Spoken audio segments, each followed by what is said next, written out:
Hey guys, really good to be back here as part of the Developer Spotlight series with MailChain.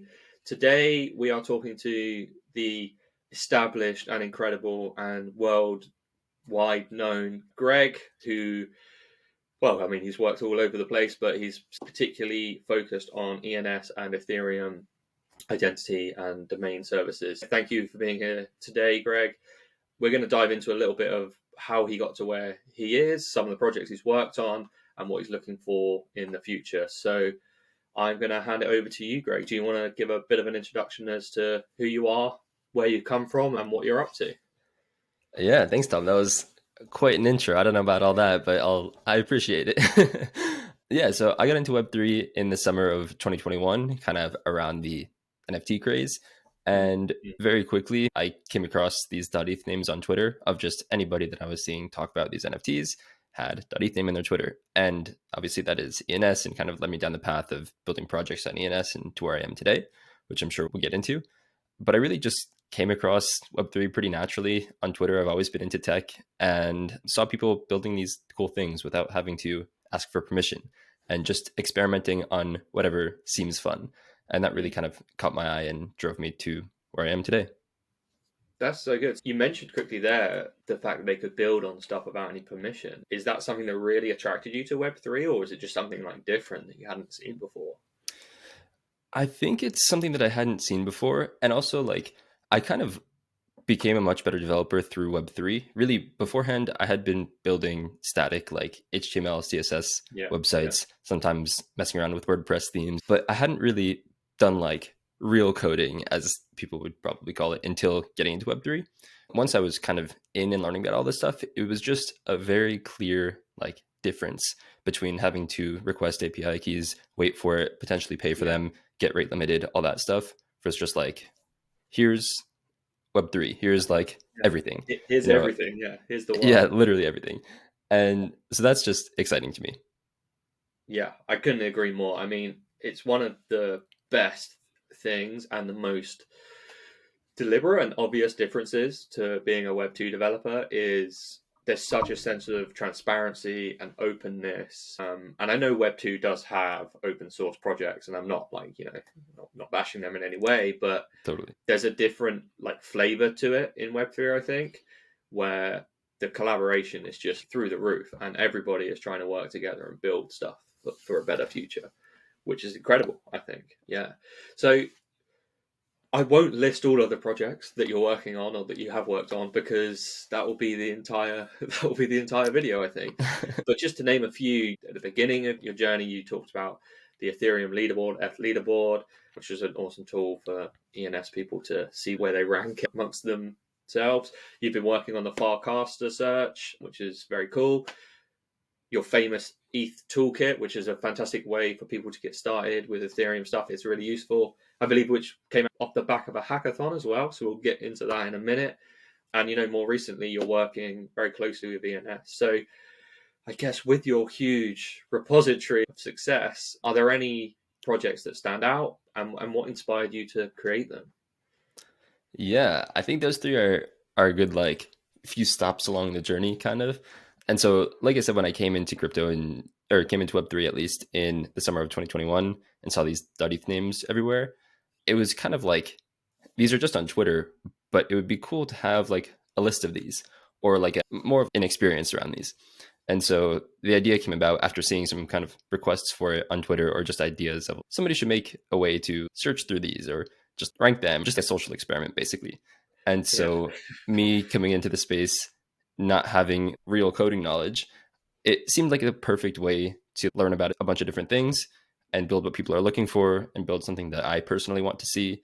And it was just checked all the boxes that I look for when building a new project. And what it is a list of everybody with .eth names on Twitter. You can search them. It ranks them by followers by default. There are APIs for this that other people have built on. And it's really just the first time I got some sort of attention for building stuff in Web3 Mm. because it was one of my first projects and also happened to get me deeper into the ENS ecosystem. And fun fact, I actually tweeted the first version of that on the day of the ENS DAO launch. And Oh, nice. so the timing was just like serendipitous, I guess, is a word. It was meant to be. It was written in the stars. Yeah, Yeah, that's awesome. And then from there, what was the next milestone on your journey? totally. So I'd been building stuff on ENS for a while. And then soon after launching the leaderboard, somebody from the Farcaster team, which is a decentralized social app, reached out and saw me permissionless building on Mm, protocols. And Farcaster being a protocol where they were looking for developers to build cool stuff on, reached out and was just like, hey, do you want to check out this Farcaster thing? At mm, first, I thought it was a scam. And then I realized it was very much so not a scam and built by a very trusted team and all that stuff. But a few months into being on Farcaster, I started to see this one guy, Shocky, so I'll give him a shout out, was building a cool RSS feed generator based on mm. people's Farcaster feed. And again, he didn't have to ask for permission to do any of this. It was he seemed interested in it, and so he did it, and people liked it. So I saw that and got inspired to do a similar thing of, okay, what are people asking for? What do I also want? And what do I know how to do, or what can I learn by doing this thing? Yeah. And the answer for all of those was a search tool for Farcaster. I called it Searchcaster because it just made sense. And Searchcaster turned into this thing that people still use pretty often today. And it has APIs that people build on top of. And it's just a way to search content that's on Farcaster. And because of Web3 Social and all the data being available, I've never had to get any API keys or ask for backdoors or different things. Works. And it's Yeah. fun and it aligns with everything that I've been saying. And so that was really my intro to another community that I'm still very active in today Mhm. and just enjoy. I'd say like the two things I spend the most time on are ENS first and foremost, and then Farcaster is Yeah. second for sure. And so really just like the things that I pick up along the way happen to stick. And it's been really fun diving deeper into both of those. Well, that's so good. That's such a fantastic journey. NS and Farcaster, although they serve different purposes, aren't a million miles away. They're both very technology driven and future thinking ways of creating an identity and creating a network of identities and a social graph. I'm not surprised that you're fairly instrumental in both of those, which is fantastic to see. One of the things we're always trying to do and understand with this series and at MailChain is how we can enable and encourage other developers to start their journey into Web3. So it was really good to get a bit of insight into your journey. But if you had to give some guidance or advice to someone starting out, what would you say to them? Yeah, that's a good question. I think I get a lot of inspiration from just scrolling Twitter or scrolling Farcaster and Mm. seeing what people are asking for almost, or not. Like sometimes they'll be very specific, like somebody should build this. And Yeah. if I see that and I agree with it, that somebody is me, right? Love If it. people Yeah. want this and I want this, why not give it a try? I just like keep my ear close to the street, basically, and see what's going on, see what people are asking for. And that's a very good starter of getting ideas of what to build. Yeah. Or oftentimes, once you start to get a hold of what people generally want or what directions people are interested in, you'll start to come up with ideas of your own. And I guess that leads into hackathons. I think hackathons in Web3, or well, there Yeah. are hackathons outside of Web3, but it's the first time I've really gotten into that area. And they're really just a perfect environment to do these projects. And some of my projects have started at hackathons, and really it's just such a good excuse to sit down for a weekend, forget about literally everything else, and just code for 72 hours straight on this cool idea that you came up with or that you know other people want, and you Yeah. launch it into the world. And a lot of the times people's hackathon projects become their full-time job or become a startup, and it's just 100%. very Yeah. cool to see that. For me, they're just side project, at least up to this point, and that's totally fine. That's like what I enjoy. But I think the combination of keeping your ear close to the street, understanding what people want, and if you agree with that, Mm. go out and try and build it, right? Nobody's stopping you. You don't have to ask anybody for permission to do so. And the best environment to do that oftentimes could be a hackathon. Yeah. We've been part of many hackathons and other events as well.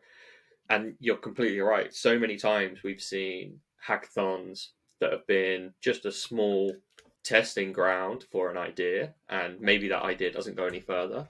But more often than not, that hard work over those 72 hours is rewarded with bounties or recognition or whatever it is. And that turns into someone's full project, full time job. And it lifts them away from a developer in a 9 to 5 job. And slowly that project becomes more and more reputable and creditable. And they can eventually leave their 9 to 5 if that's what they want to do and focus on the project. An entire business is almost born from 72 hours of grinding, really, which is incredible. And it does happen in Web2 at other industries, but the community aspect of hackathons in Web3 is like nothing I've ever come across before, I don't think.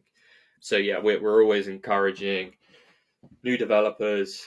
I know it can seem daunting going to a Web3 event and you think, oh, I don't know anything about Web3. I'm such an imposter. But the people you meet there and the approach that you walk away with could change your life and could be the next big thing. Another question, I suppose, that's sort of geared towards helping Web3 developers start and take their first steps is, are there any core technologies or tools that you would recommend? And these can be old tools that you started with or new tools that you may have discovered this week or whatever, that will help accelerate people and their development journey.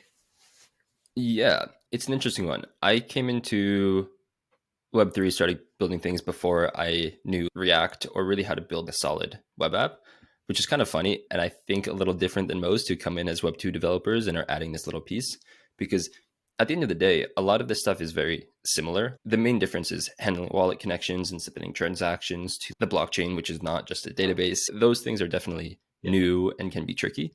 But the core of building a good website is the core of building a good website, right? It's not entirely different from the ground up. And so I would say the best tools for building front ends, at least specifically, that's what I do most of the time, are around React apps. And usually that is Next.js. I find the space is kind of just like built on Next.js at this point.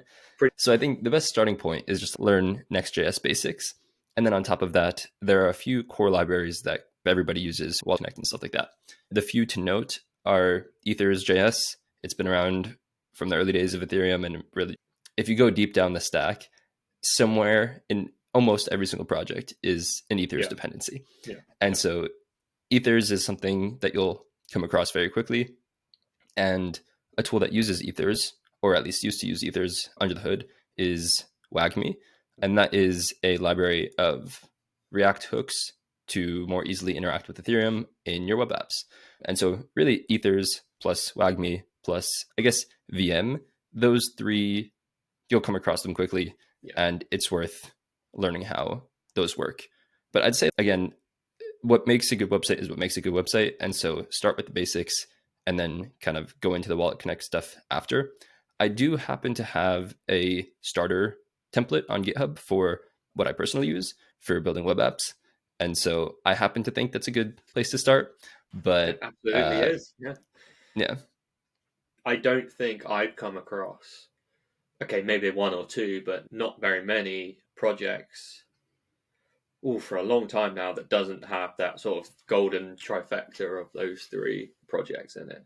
And the documentation is really good for them all. You can find a lot of YouTube tutorials out there to help you get started. Another fantastic resource for starting is ThirdWeb. They do a lot of really good coverage across a broad range of Web3 areas, whether that's crypto, NFTs, DeFi, even metaverse things.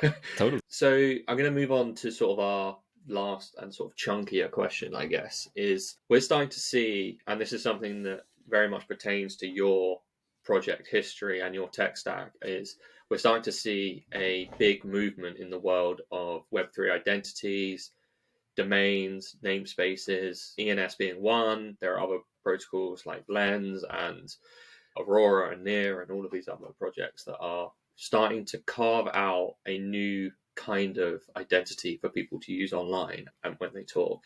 And with them, they all come with privacy and security, anti-doxing capabilities. So I couldn't get you on the show and not ask you a little bit about how do you see the future of online identity, Web3 identity changing over the next couple of years, maybe? I think similar to the way DNS domains solved a huge problem in Web2 and just the internet overall, I think is a very similar problem right now in crypto and Web3 and these type of protocols. aim to solve that. I think I'm definitely biased, but I think ENS is in the best place to do that. And it's been really exciting to see like people truly lean into their ENS name as like their Web3 identity or even their online identity. I think this is kind of the direction it's moving, right? It's basically your home base on the internet. And one way I see this moving in the future potentially is people really like bringing their existing DNS domains into Web3 and really using those as the Web3 identity and kind of like extending their existing online identity. And so what that means is at ENS specifically, it's possible to import a DNS name and use that basically everywhere an ENS name is used, because ENS is more than just the .eths that you see on Twitter that I was mentioning before. It's really just like a global namespace that respects existing internet infrastructure. And I think .eth definitely is not going anywhere, right? Like there's a purpose for .eth, and that's kind of like the king. But if you consider that millions, probably tens of millions, maybe hundreds of millions of DNS names already exist, and people use those as really their home base on the internet, if you can imagine that being easily upgradable to just like work across Web3 by way of ENS is very exciting to me, and a way to just like let people really extend their existing home base on the internet. And so I see things leaning into that a little bit, as well as just like the growth of .eth as we've seen it over the past few years, and especially over the past probably year and a half. I don't see that really slowing down anytime soon. I think you're totally right. I think it's on a trajectory because it makes sense, and a lot of people are able to see the vision that they're putting out into the world and get on board with it. Yeah, I would love to know how many DNS services and records are out there. But ENS and DNS are, I suppose, evolution, like you said, an upgrade, because they respect the existing infrastructure that we've used for the last 15, 20 years, probably, and can add to and support that with what we're planning in the future. NES is always bringing out new interesting features, such as the name wrapper, which came out recently, which allows a lot more control down to the user to how those subdomains and other domains are managed. I think it's a very exciting time to be in Web3 identity and Web3 domain services. I can't wait to see what happens next, and everybody at MailJane is keeping a very close eye on everything, which is really exciting. Well, yeah, thank you so much for talking with us, Greg. How can people get in touch with you if they have questions? What are you working on? Please tell us how people can get in touch. Yeah, thanks for having me on. I would say a few things is like people in Web3 are very open to help, whether you're just getting started or have questions or really anything. You'll find that more people have open DMs on Twitter than in any other space that I've come across, including myself. So if you have any questions after just hearing this conversation, the best way to reach out to me is on Twitter DMs, probably. My Twitter is just Greg Skrill, and I'm happy to kind of help or send any resources that I've mentioned here. In terms of what I'm working on these days, mostly ENS stuff, helping more apps integrate ENS and really grow the decentralized namespace that is ENS to support existing internet infrastructure and beyond. So I'm excited to be in Web3 and stay here. Well, it's amazing to have you here, to be part of this journey with you, and thank you so much for your time. Yeah, so everybody watching, go pester Greg with all your questions and ask him everything, and follow him and keep up with his fantastic journey, because he's likely to be a superstar in Web3. Thank you for listening, and we will see you next time. Thank you so much.